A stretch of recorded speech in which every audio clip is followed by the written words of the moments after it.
نحمدہ ونصلی علی رسولہ الکریم اما بعد فاعوذ باللہ السمیع العلیم من الشیطان الرجیم۔ عام طور پر سوال کیا جاتا ہے کہ حلال جانور کی اوجڑی کپورے وغیرہ کیا یہ حلال ہیں یا حرام ہیں؟ سب سے پہلے تو یہ بات یہ سمجھ لینی چاہیے، یہ اصول ہے اسلام کا کہ حلال اور حرام کا اختیار صرف اللہ رب العالمین کے پاس ہے۔ اللہ رب العالمین نے جس کو حلال کر دیا وہ حلال ہے، اور جس کو حرام کر دیا وہ حرام ہے۔ اللہ کے بعد اللہ کی وحی سے یہ اختیار ہے محمد الرسول اللہ صلی اللہ علیہ وسلم کو۔ اللہ کے حکم سے وہ جس کو چاہیں حلال کر دیں، جس کو اللہ کے حکم سے حرام کر دیں۔ خود رسول اللہ صلی اللہ علیہ وسلم اللہ کے حکم کے بغیر وہ بھی حلال و حرام کا اختیار نہیں رکھتے ہیں، کیونکہ قرآن مجید میں اللہ رب العالمین نے فرمایا ہے لما تحرم ما احل اللہ لک۔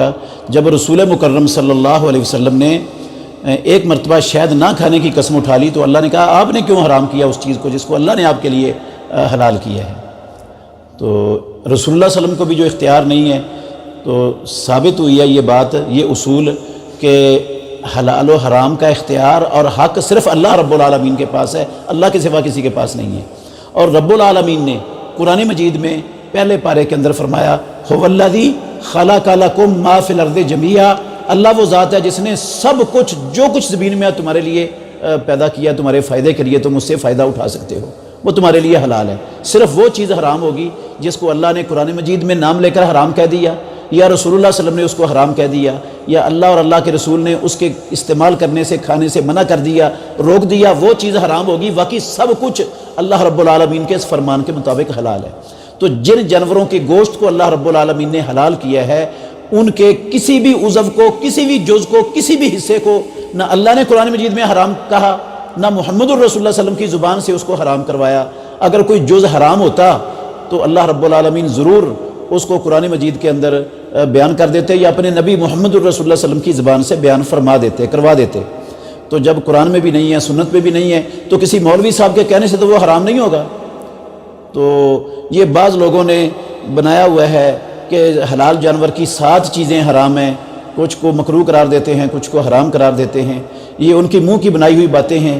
ایک روایت بھی وہ پیش کرتے ہیں جو صحیح نہیں ہے، اس کی سند میں ایک واصل راوی ہے، اس کی سند میں وہ ضعیف راوی ہے۔ ویسے بھی مجاہد اس کی سند میں بیان کرتے ہیں رسول اللہ صلی اللہ علیہ وسلم سے، اور مجاہد تابعی ہیں، اور جب تابعی صحابی کا واسطے کے بغیر رسول اللہ صلی اللہ علیہ وسلم سے بیان کرے تو وہ روایت مرسل ہوتی ہے، اور مرسل روایت ضعیف ہوتی ہے، وہ قابل اعتبار نہیں ہوتی، وہ کسی بھی مسئلے کی بنیاد اور دلیل نہیں بنتی۔ تو اس لیے وہ تو بالکل ہی ضعیف ہے، وہ رسول اللہ صلی اللہ علیہ وسلم کا فرمان ہی نہیں ہے، وہ ثابت ہی نہیں ہے رسول اللہ صلی اللہ علیہ وسلم سے، اس کی سند صحیح نہیں ہے۔ تو اس کے علاوہ اور کوئی ضعیف روایت بھی، کوئی ضعیف چیز بھی ایسی نہیں ہے جس کو پیش کیا جا سکے ان 7 چیزوں کے حرام ہونے کے لیے۔ تو لہٰذا یہ بات ان کی درست نہیں ہے، اپنے پاس سے شریعت بنانے کے مترادف ہے یہ بعض لوگوں کی طرف سے۔ تو ان کو اللہ سے ڈرنا چاہیے، اور جس چیز کو اللہ نے اور اللہ کے رسول نے حرام نہیں قرار دیا اس کو حرام قرار دینے کی جسارت یہ زیب نہیں دیتی ہے کلمہ پڑھنے والوں کو، مومن اور مسلمان کہلانے والوں کو۔